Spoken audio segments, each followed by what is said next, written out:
Hi everyone. Today we're going to study classical definition of probability. The probability of happening of an event E is defined as the ratio of the number of outcomes favorable to the event E to the total number of outcomes. In symbol, this is P of E equals the fraction whose numerator is number of favorable outcomes over the denominator total number of outcomes, or we say sample space. In symbol, this is equal to the number of outcomes for E over the number of the sample space. Let us have example 1. A die is rolled once. Write the sample space and find the probability of letter A. Number 3 is shown up. Letter B, getting an odd number. Letter C, getting a number greater than 4. Letter D, getting prime number. We have a picture of a die on top of our screen. In rolling a die, the sample space is S equals, the elements are 1, 2, 3, 4, 5, and 6. And then, let us write our formula. The probability of event E equals the number of favorable outcomes all over the total number of outcomes. Let's begin with problem A, that the number 3 is shown up, and we write P of 3. In our sample space, we can see that there is only one element of 3. So we write here 1 all over the total number of outcomes is 6. So the answer here is 1 over 6. And this answer we will write opposite problem A. Let us go now to problem B. The probability of getting an odd number. So we write P of odd. In our sample space, we can see that there are 3 odd numbers, namely 1, 3, and 5. So we write here 3 in the numerator over 6 as the total number of outcomes.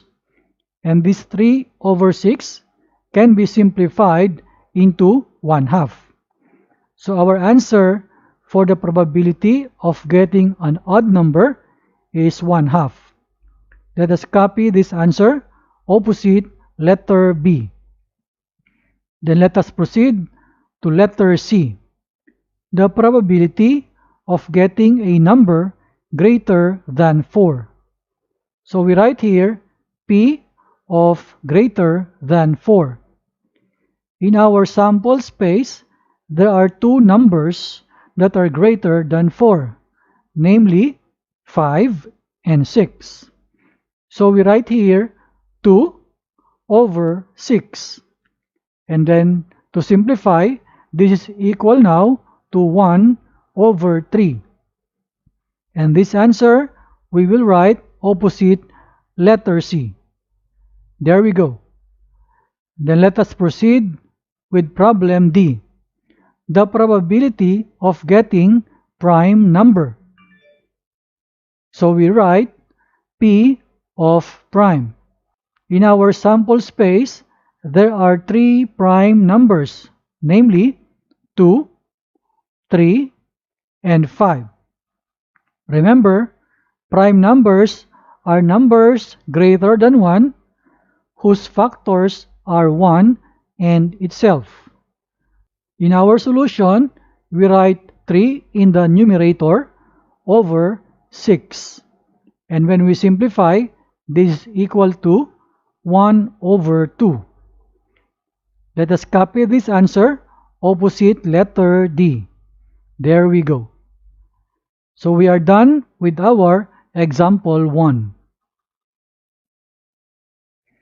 Let us go to example 2. A jar contains 3 red marbles, 7 green marbles, and 10 white marbles.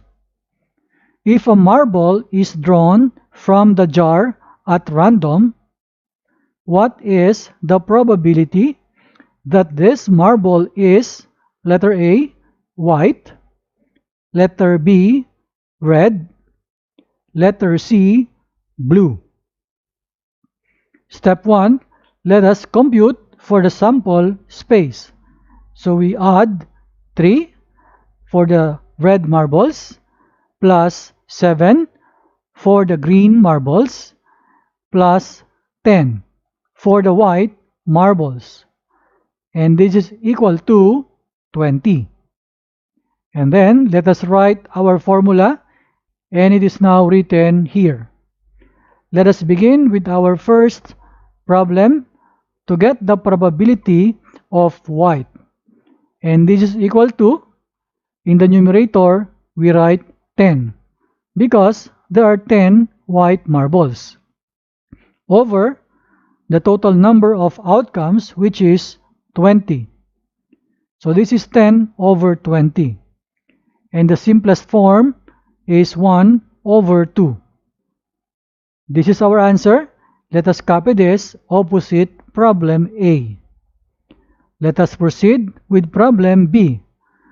To get the probability of getting a red marble, so we write P of red. This is equal to 3 because there are 3 red marbles all over the total number of outcomes, which is 20. And this 3 over 20 is already in simplest form. So we will just copy this opposite letter B. Let us proceed now with problem C. What is the probability of getting a blue marble? Getting a blue, this is P of blue, equals 0 because there is no blue marble in the jar as given in the problem. So this is 0 over 20 and simplified into 0. It means it is impossible to get the blue marble inside the jar. So we are done with our example 2, and this is our final answer. Let's proceed with example 3. In a deck of cards, find the probability of getting a letter A, queen, letter B, diamond card, letter C, black card. In our sample space, there are 52 cards in a deck of cards. Our formula is given, and let us proceed now with our problem A. To get the probability of getting a queen. In a deck of cards, there are 4 queens. So we write here 4 over the total number of outcomes, which is 52. So this is 4 over 52. Then to simplify, this is equal now to 1 over 13. This answer we will write opposite letter A. Then let us proceed with problem B. Finding the probability of getting a diamond card. So we write P of diamond card, and this is equal to, in the numerator we write 13 because there are 13 diamond cards in the deck of cards. So this is 13 over 52. And when we simplify, this is equal now to 1 over 4. This answer we will write opposite letter B.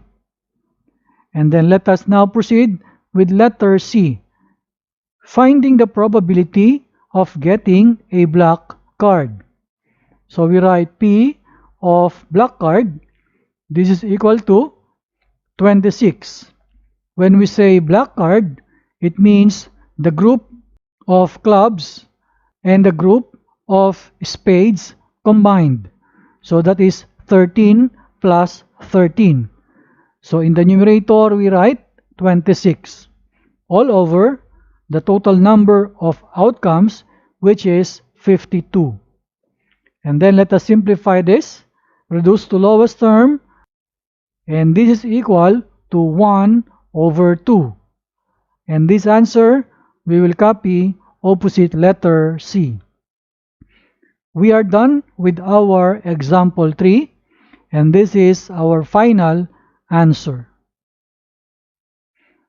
I hope you learned something from this video. See you again next time.